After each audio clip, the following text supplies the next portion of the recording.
Hey y'all, and welcome back to My Creative Life with Kel Sweetie, where we read books, we make art, and essentially do whatever our creative hearts desire. Today we are going to be talking about the Winterween Challenge, which is a challenge that is created by Gabby Reeds here on YouTube.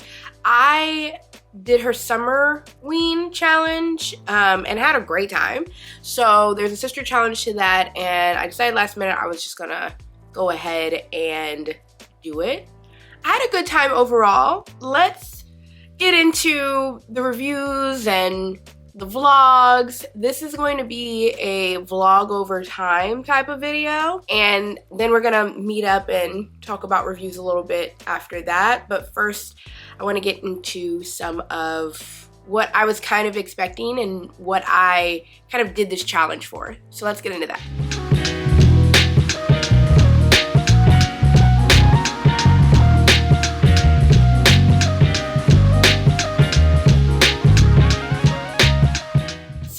I did the Winterween Challenge just because I had nothing else better to do. We were starting out January. I wanted to start out strong. I thought this would be a good way for me to kind of get my year started, considering I read 51 books last year, which is the most that I've read in a year as an adult. And I thought, okay, let's do 65 now. Let's see how far I can take this. And I thought that doing like a challenge and doing the Winterween Challenge would really help put some like good pressure on me to like just get a good running start. So I thought, why not? I'll do Winterween. The prompts, I basically already had some books for, so I didn't need to buy any books for it. So it was a layup. Let's get into about a week ago where I'm getting started, not knowing what I'm going to read or how it's going to go. Like I said in the intro, this is a vlog style video, so I'm going to check in with you guys over about 3 days and giving you check-ins about how everything went, and then I'll meet up with you guys after all of that. See ya.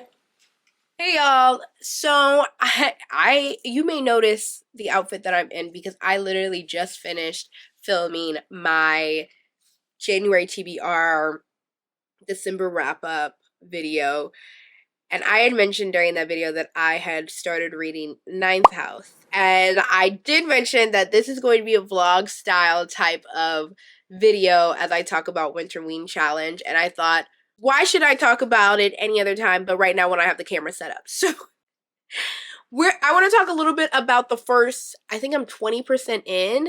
It is so good. I really get the hype now. I super get the hype now. One, the audiobook is really good. The audiobook's fire. So if you have a chance, and luckily, like, I don't know if I'm on the down season or what on Libby, which is crazy because I heard a lot of people don't want to be buying books this year. So I feel like my Libby is going to become harder to get books since everybody don't want to book buy anymore. I started reading it and it's so good. I love the, like, I don't want to say world because she didn't really build a world. Like, it's still the world we live in. But I just love this story that Leah has, like, Bardugo has, like, made and everything. I love the main character. She's like this jelly bean character where she's, like, hard on the outside, but you, like, hearing her inner thoughts, she's actually a softie who's just, like, had it rough. She's just, like, had this rough life type of thing. She's not, like, hard in this way of, like, yeah, nothing scares me or anything like that. She's just kind of just herself. She's an imperfect type character who isn't evil or, like, stereotyped or anything, in my opinion. And I just love reading about her. And I'm excited to see what she's going to do as she, like, learns more about the society and working within it and everything. I really want to know what happens with Darlington, her, like, trainer, and, like, if there's a romance that comes from that. I feel like this tension. I will say that his voice in the audio is a little bit, I think they made him a little too much older than her. Like, the voice that they use for him kind of sounds more like a professor, and he's supposed to be only, like, he's supposed to be, like, basically a senior. So he's only, like, 3 years older than her. And maybe not even that. I think he's actually like around the same age as her, possibly because she enrolled late. She's like 2 years late from everybody else who's a freshman at Yale. So yeah, I think he's probably only supposed to be a year or so older than her. So I will say that, but I feel like the book itself is really good so far. I could easily see this being turned into a series, and I'm kind of saying that as a compliment because I love how it just like reads very visual. The ghosts themselves and how they come up and in the book is really interesting, and how they're like incorporated into the magic that the society at Yale is doing. It's gory. It honestly, this would have been a perfect Halloween read because it really does have the Halloween vibes. I think it works for winterween, and I'm glad that I'm also reading it for winterween. I think it's only covering one prompt. I kind of doubled up on a couple of things, but I think this one is only covering my winter scenery one. It has a witch in it, but it doesn't have a witch on the cover, which is one of the prompts. That's Dreaming of You. I use Dreaming of You as the witch on the cover because she does a seance and stuff like that, so I counted it. And then that one has purple, although like now kind of looking at it, it's a little pinkish, but it's my book, so I'm gonna count it. And then W in the title will be Girl with All the Books, All the Gifts. All the books, that's me. The Girl with All the Gifts. I'm excited to read those other ones and everything, especially finally finished like Dreaming of You. That's been on my TBR shelf since last July, and it's crazy. I really need to read that book. It's also too short for me to just keep on having it up there. And Girl with All the Gifts, I'm excited to read because so many people have told me that they were surprised by this book and all the things that end up happening in it. But I'm enjoying Ninth House so far. I'm very excited to see where it goes. It seems like it ends up in a really rough spot, and there's a second book out, Hellbent, which I heard is not as good as Ninth House, but that it's still good. So I don't know. I feel invested at the moment. This would have to end really horribly for me to not be invested in another series, and I don't read series. I'm a one-off book type of girl. So now that I kind of have that, and I'm liking the book, I'm like, okay, great. I'm gonna have to read Hellbent at some point. This would have to end horribly for me to be like, no, I'm finishing the series here. I'm not doing it. We will see where it goes from here. We have 1 week. This is day 1, and I'm 20% in, and I still have 2 other books to read, and one of them is 300, nearly 400 pages long. I think that's what Girl World Gifts is, like nearly 400 pages long. I kind of need to get to it. The other one is a physical read, but it's written in verse, so I'm not too stressed about that one. That's kind of a layup, and that's kind of why I included it, because I had 2 chunkier books for this week-long challenge. And looking back at it now, considering where I'm at in the book, I'm getting worried. I know it's only day 1, but I'm already getting worried. So, we'll see. We'll see how this all ends. See you on the next one. I'm just getting my day started. We're back with the car vlogs. I wanted to be back with a mic. We'll try next time. But I did want to do a vlog early in the morning as I'm getting my day started, just because we're already on day 5 of winterween, and I haven't updated you since day 1. And that has to do with me being busy doing the prompts and stuff for winterween, as well as work and stuff like that. So I wanted to kind of do a fake full like day 4 vlog update for winterween, and maybe update you later on today, because I think I may finish another book later on today. But I did finish Ninth House.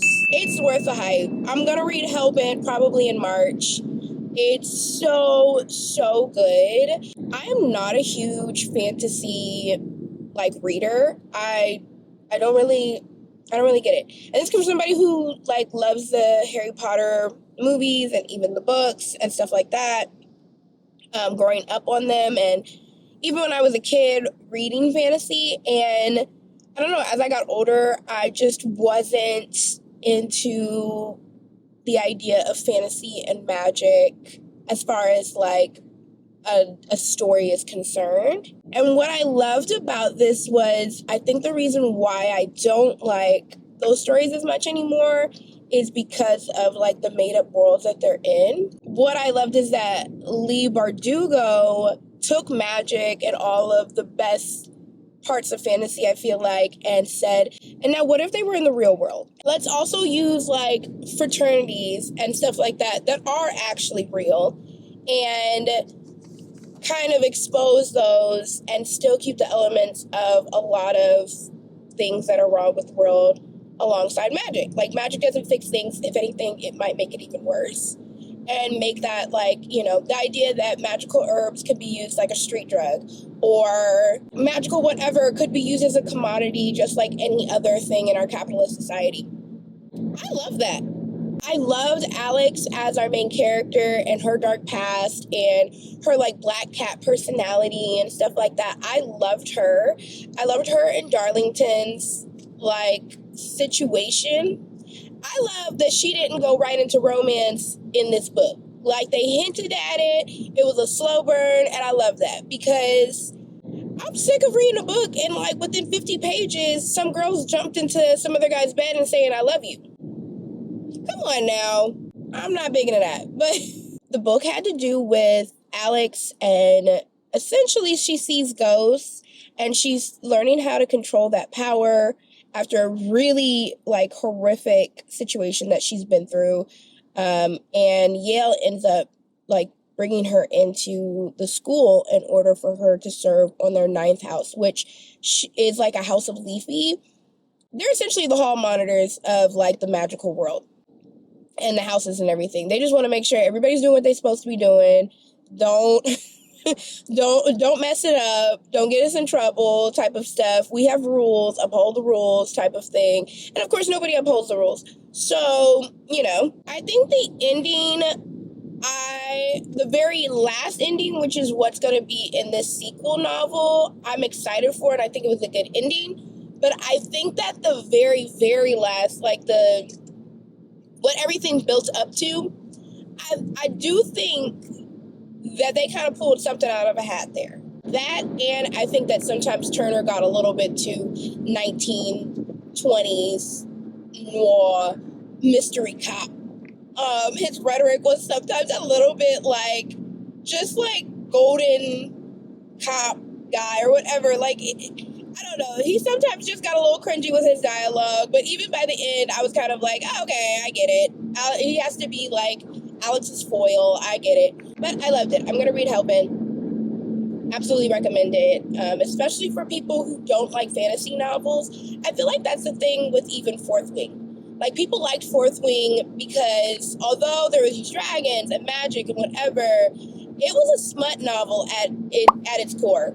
And like, sure, it was like, had every trope in the book, but it was good smut. So I'm now reading The Girl with All the Gifts. I'm like 25% into the book, and it's good. I think it's a slow build. Like, I'm interested to see how it ends. I don't really see what the ending of it is. It's post-apocalyptic. Everyone's turned into essentially a zombie, which they called hungries in this book. And it's all taking place from the point of view of basically like the 7-year-old Hungry. But she's like grown up I guess there was something different with the Hungry kids. Like, they got kind of stuck in the middle between being full-on hungry and brain dead and still having a lot of like motor functions and intelligence and stuff like that. I'm at this part now where things have changed. Stakes have gotten high in where they're at now. And it's kind of a question of, okay, well, where do we go from here, and how does this end? I think that that's the thing that's going to be like what gets me to keep on reading is, okay, well, what's the ending on this? Honey, you've got a big storm coming. Doing good so far. We'll see where it goes. I still have about 10 more hours on it, and I have 2 more days. Counting today, I have 3. But I have about 2 more days to finish. And we'll see if I can finish it in time. I also started last night Dreaming of You, which is the shorter novel that's written in verse that I'm reading. That's about the writer, Melissa, which I'm pretty positive this is basically an autobiography of some sort, who she does a seance and she brings back Selena. Now, I'm about 40 pages into it. It's about a 110-page short novel. And I think that it's interesting. One, I think that I've surprised myself with how many references I've gotten so far. My partner is Latino, and I think that after who knows how many years of trying to speak Spanish, which it will happen, it's kind of surprising how much like I can read as opposed to speaking, and how many references and things like that culturally I understand. I think that if I wasn't dating somebody who's Latino and also having my adult life in LA, which has a huge population and it's just kind of ingrained in a lot of the LA culture, as well as just having friends who are, I think that if you were to go into this book reading it and you've never ever known anything about it or read into it or whatever, I think that you might be a little lost and you're probably going to have to look up things every 2 seconds, like chismosas. Like, if you're like some Wonder Bread white person from the Midwest who's never heard the word chismosas in your life, you're going to be like, I don't know what that is. And then you're going to have to look it up, which good, you should. But I think that it's going to end up being a lot of you, okay, let me look up something. She wrote this in the novels and the verses and everything very much from like a personal point of view standpoint. So it's not like, okay, let me read this and I'm going to learn as I read. It's like, let me read this and you need to look up things as you read. So that's just a heads up. I'm liking it so far. It is dark in the beginning. Like, the main character is like depressive, and the muses that are narrating kind of the story that's going on says that she's in this dark hole. I'm going to try and knock out some more of it tonight. That's my update. I may update later. So, and I want to do one more update before I do my final update. It'll probably be, tomorrow or later on tonight after I've read some more. So, bye. So, it is the last day of winterween. Let me push this back a little bit. Maybe put it up here. Nope. We're going to put it down here. We're going to put it down here. This is where it's staying. It's zoomed in. It wasn't this close earlier. Let's maybe push me back. There we go. It is the last day of winterween.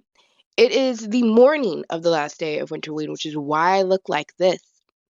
You may be asking, Kelsey, what is that thing you have in your hand right there? And that is an external mic. My partner felt like I needed one, so now I'm using it. Why are you holding it in your hand? Don't these things clip onto your shirt? Yes, they do. But I don't like how it sounds down here. It sounds echoey. So for right now, I'm going to look like I don't know what I'm doing and use this as just a regular old mic. Stick with me. I am almost done with The Girl with All the Gifts. I finished Dreaming of You last night. I don't really know how I want to feel about that book. It's unhinged. It is definitely unhinged, and I can appreciate that. I appreciate hearing about women of color being unhinged because we deserve the chance to be unhinged. However, there is something off about talking about a beloved person in the way that she kind of talked about her. And I think if it would have maybe stopped there and like the whole conversation of dealing with this thing that looked like Selena but probably wasn't Selena, I think that would have been interesting. But then she involved Yolanda, which, if you know the story of Selena, you know that she was killed by her best friend and the head of her fan club. She was murdered by her. And her name was Yolanda. And Yolanda is in the story for some reason.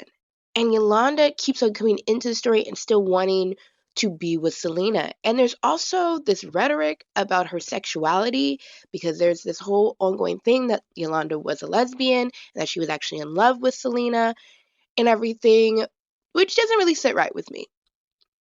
So she also, the other kind of, I'll do a full review. I don't know. I feel like as an unhinged storyline, it was like a 3. And the conversation of whether or not it was respectful when you're sitting here talking about somebody who's passed and how they passed, it was definitely a 1. She kind of went wild with the storyline and could have left some things out for certain. So, I also liked reading a book like that though. I think this year I do want to read more poetry books, like long form poetry books and everything. I have some on my list. Just really liked how she kind of wrote the book. I also love an interactive book, like put some words halfway on the page and smear some things and make it interactive, make this a living thing. So I love that. Um, Girl with All the Gifts. I am literally 25%. I have 25% to go. I already know the prompt for today is post your favorite read of the challenge. And while I haven't finished the challenge technically, I already know that Ninth House is my favorite read. It's a 5-star. I'm going to read Hellbent come March. I already know that. That's why I'm posting about it. You have, when you're watching this, you've already seen what I posted. and But it's not that I don't like the girl with all the gifts. The first third was great. It's fungal horror, which we've heard so much about with What Moves the Dead, and of course everybody being obsessed with The Last of Us, which is interesting. I'm still afraid. I'm completely afraid of fungal horror, and I will not get sick of reading books about it, to be honest, because it's real. It's not some made up thing or some made up like sickness that we had to do to get zombies. Like, it's a real thing. It's completely plausible for it to happen. At least for, I hardly know any science or biology, but from what I've read, it seems completely capable. It was good. This point of view of Melanie, who's only 6, and what's happening through her eyes is refreshing and something different that I haven't read in the fungal horror. I mean, it's not enjoyable. The best parts were when they were on the base and that experience. And as soon as they get off of the base, everyone turns into a stereotype. Miss Justineau turns into some sex pot teacher. Carrie just decides, like in the last 2/3, to basically just go, let's over sexualize Miss Justineau with these 2 grown men in the group who just can't get their hormones in order. And it's just annoying. There's no sexual attraction whatsoever between Miss Justineau and Parks, but they keep on bringing it up. Like, there's nothing in their body language, in their conversation, and it's freaking annoying. To the point where it makes you uncomfortable. I'll talk about it more. I don't want to talk too much about it right now, but it honestly gave me the ick, and it was enough to basically like demolish a lot of my review for this book so far. And Gallagher is so forgettable. Like, doesn't even need to be there. Um Kid who more than likely is just gonna get killed. I feel it. I feel like he's so dispendable as a character. He is going to get killed. Caldwell is going to get them killed, and sadly enough, Parks may be the one who ends up surviving with Melanie, because they're the ones who are at such odds with each other that they'll probably end up being the ones who survive together, just to throw a wrench in there. But yeah, that's the check-in. It's not looking great for the end of it. I started out so strong. I think that's the other thing too, is Ninth House was so good that anything that came after it, I was going to be critical of. So, we're going to finish The Girl with All the Gifts, and I'm going to get back to you guys in another couple of days with my outro. This has been fun, though. I can't believe I knocked out like 3 books within a week. That's insane. But that also means that I have to finish a series of unfortunate events. I have to. I have 2 weeks to just knock that book out physically. It shouldn't be this hard. But that's for another video. We're here to talk about winterween. So, yeah, I'm gonna try and finish this book today. I hope that the ending is at least something that I haven't really heard before. At least I could give it points for that. Because right now, it's not impressing me anymore. and I'll get back to you later. Bye. Okay, welcome back. I know there was different audio through like all 3 of those vlogs. I'm currently trying to figure out what's the best way to go about vlogging. Like, do I want to use an external mic? Do I need one in the car? How do I even want to vlog when I'm in the car? I do know that I really do need one of those like vlogging, what are you called? Tripods of some kind in my car. But I hope that that was entertaining, kind of hearing me talk about the books as I was reading them. So you kind of already know how I was feeling about each book, but I wanted to take some time to talk more in depth about why I was kind of feeling the way I was feeling and what I would say in regards to recommending like those books or not recommending those books or whatever. That's kind of where this end of the video is going. So starting with Ninth House, I love Ninth House. It's worth the hype for a very long time, and I've talked to a couple of other people since I kind of posted my review on my Instagram about it, which if you're not following me over there, make sure you do. I do individual reviews after I finish the books basically over there, and a lot of my drawing content and stuff is there. But I had a lot of people tell me, I was kind of hesitant about picking up this book as a thriller, horror, unhinged reader, and I don't know, I felt like it was a bunch of hype like how Fourth Wing has been and everything. And to them, I say, same. Absolutely same. I was like, I don't read fantasy, so why would I want to read this book? I don't see why. I mean, sure, it may be good, but I don't see why I'd want to read it. And then a book friend and art friend, Roxanne by Bun here on YouTube, she was reading it and she was doing some great reviews about it, and I really trust her taste as far as books are concerned. We're kind of similar in like what the vibes are. We like the vibes to be. So I was like, maybe I do need to pick it up. Maybe it's not just fantasy fluff or like, that's kind of what I thought. I thought it was just kind of fantasy fluff. I didn't even really know what it was about. I just heard fantasy and I tuned out. This is a fantasy novel, but only barely so. It is only a fantasy novel in the sense that magic is being used, but that is the end of the fantasy. I don't even think it's right putting Ninth House in the fantasy section, to be honest, because I personally just don't feel like when I think of fantasy, I'm thinking it's a whole different world. I'm thinking, I don't know, unicorns. It's like when I found out that horror fantasy is just vampires and werewolves. I guess that makes sense. I still don't feel like it does, but and I feel like that's the same thing with Ninth House. It deals with some very dark situations. As a woman, trigger warnings, there's sexual abuse, there's grooming, there's child abuse, there's overdoses, and they talk about it in depth. Not in a way that feels overkill. They don't gloss over it. Our main character, Alex, deals with a lot before she gets to Yale, and even when she gets to Yale, there are some like scenes and moments that were very hard to hear about because they're very real. It is rough. It has to deal with classism as well. There are touches and situations of microaggressions and racism. I mean, Bardugo she pulled out all stops on this.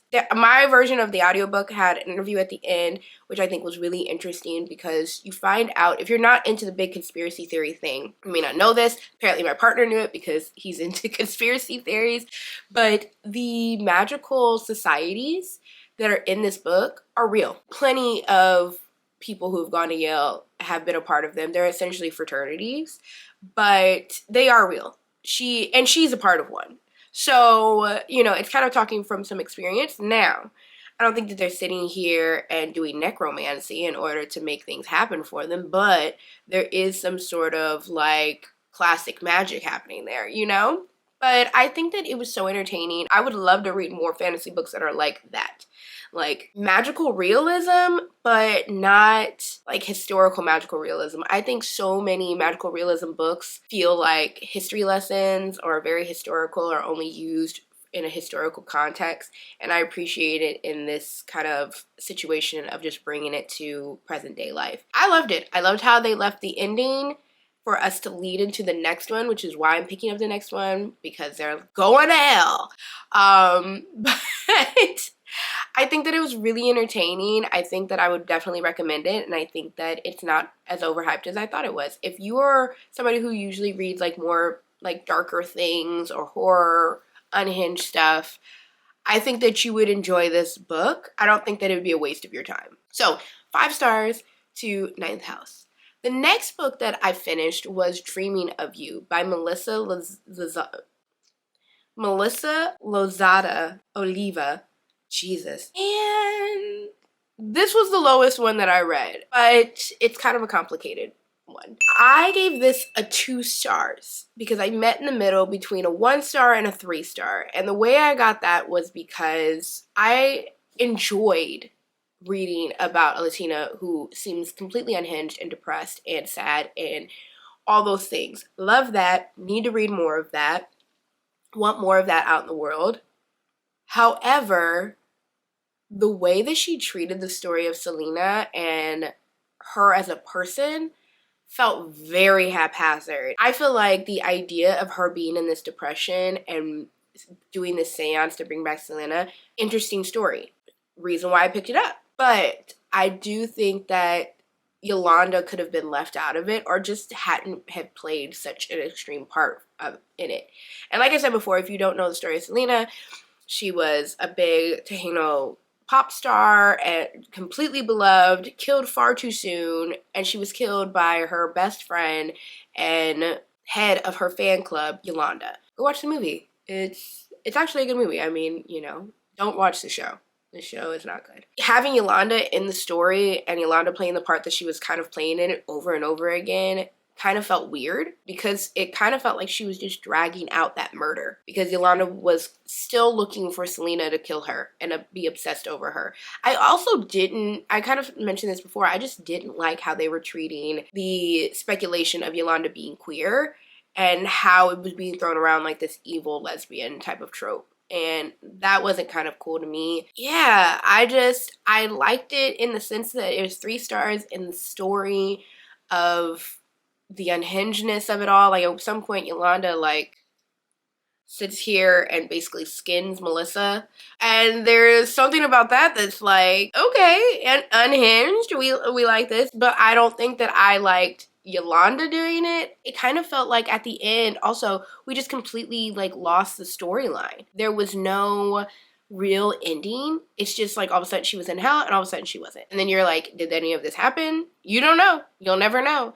I did appreciate like the writing structure. There's some parts in the book where like the poem is like off the page or it's sideways. The portions that are Selena, because of her only being a glimpse of a person, like it looks smudged, all of the type on the page. You know me, I love when a book is like designed and everything. It's fun, I love it. I just don't like how they kind of treated Selena's story. And I think that if you were talking about somebody randomly, fine, but you're not. You're talking about somebody who was murdered and you're kind of throwing their story around to make it your own, and it didn't feel good. It kind of felt a little icky and not in a way that you would like when reading something unhinged. And then last was Girl with All the Gifts, which I gave 3 stars. I started off the book, the first third was great. It was fantastic. I know there's a movie. I think I'm gonna watch the movie just to say like, you know, I watched the movie. But the first third was great. It's all from the point of view of this like 6-year-old, 7-year-old Melanie, but she turns out that she's like half hungry, which is what they call zombies in this book. And she was great. Loved her. Only one worth saving. Throughout the entire book, she was the only one who was written well. Everybody else sucked. Everybody else sucked.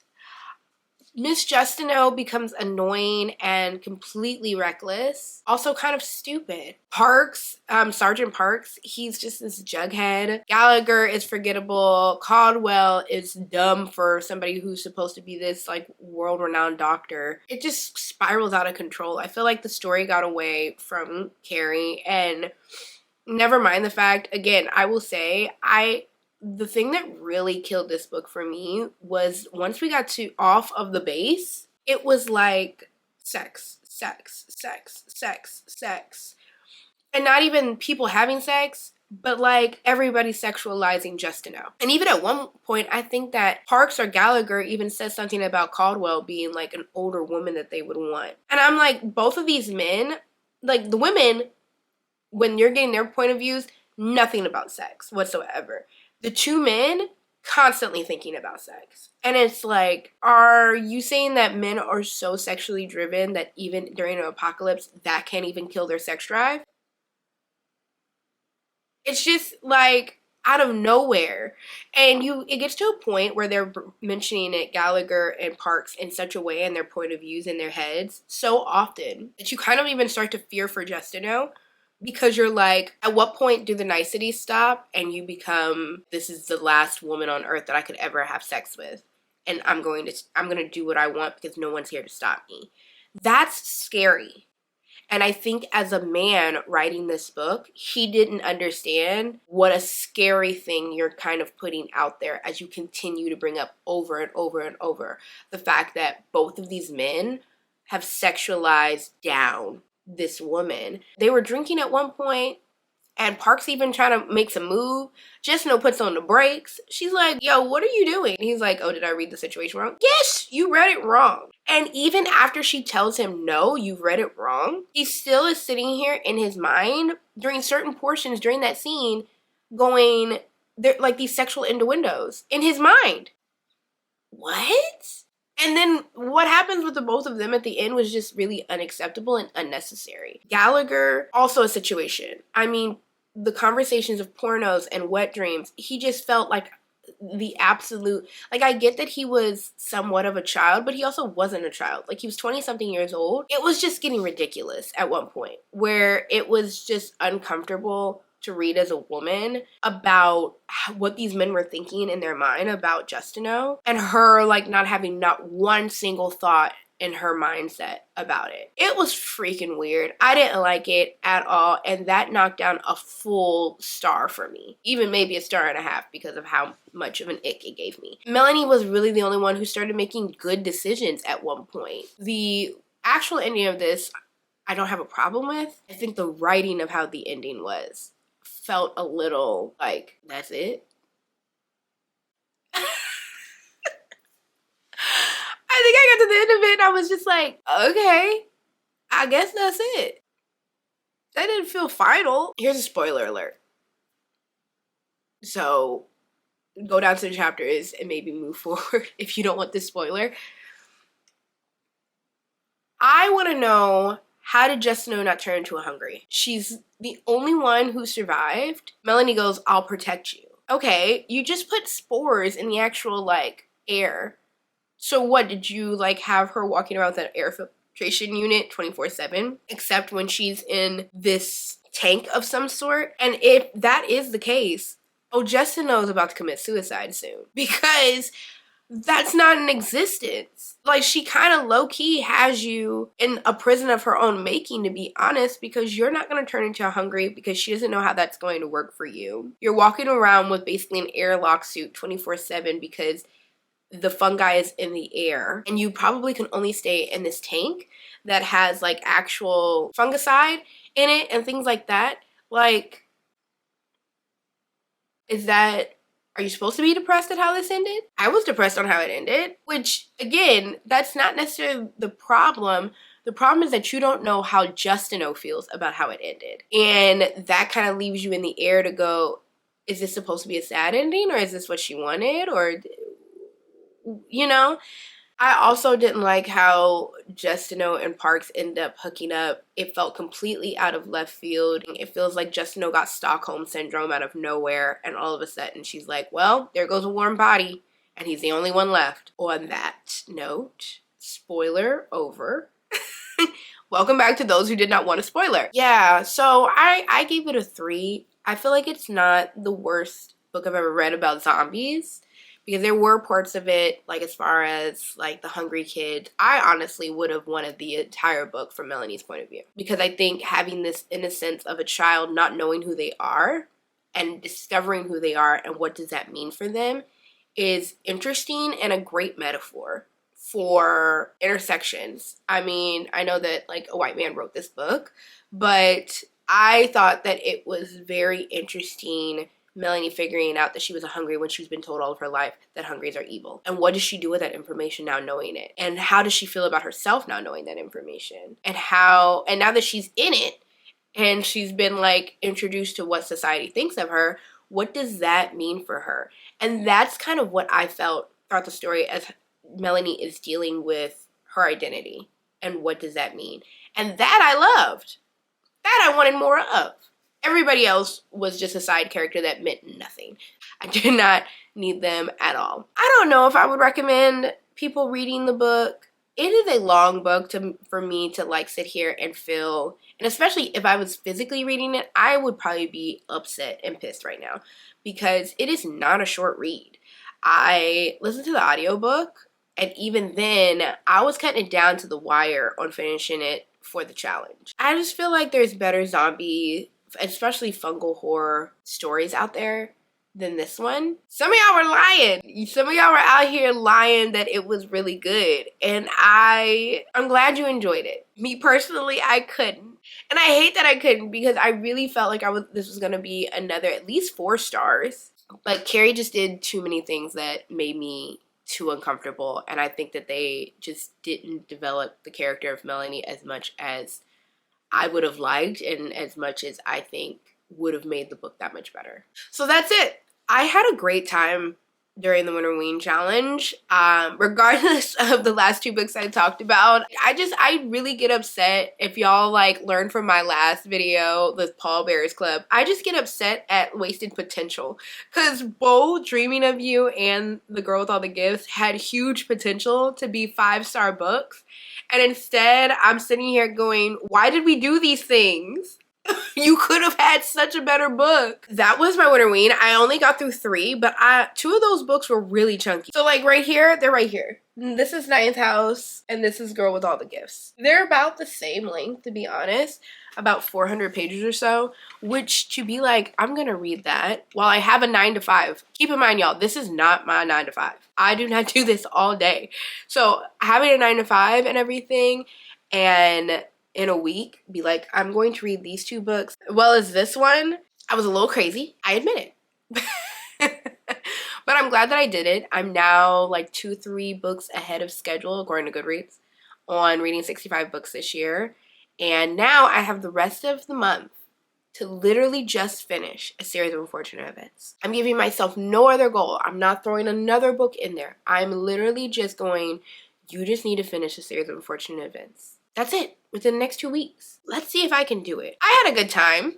I'm looking forward to Summerween in another couple of months, as well as the fact of a challenge that I have coming up next month. So make sure that you're following me on Instagram to know what that's going to be. You'll know on Instagram before I kind of talk about it here on the channel. But I do have a challenge that I've made for myself, and you can participate as well if you'd like, during Black History Month next month. I'm really excited for it. I have a lot of fun content stuff. Overwhelming, yes, but excited. Stick around for that. Subscribe down below if you haven't already. Give me a like if you like this video. And I'll be back in the next one where I'll be talking about why it looks a little different back here, because I worked on something all weekend. So you'll be seeing that next week. I post videos every Sunday here on the channel. See y'all in the next one. Bye.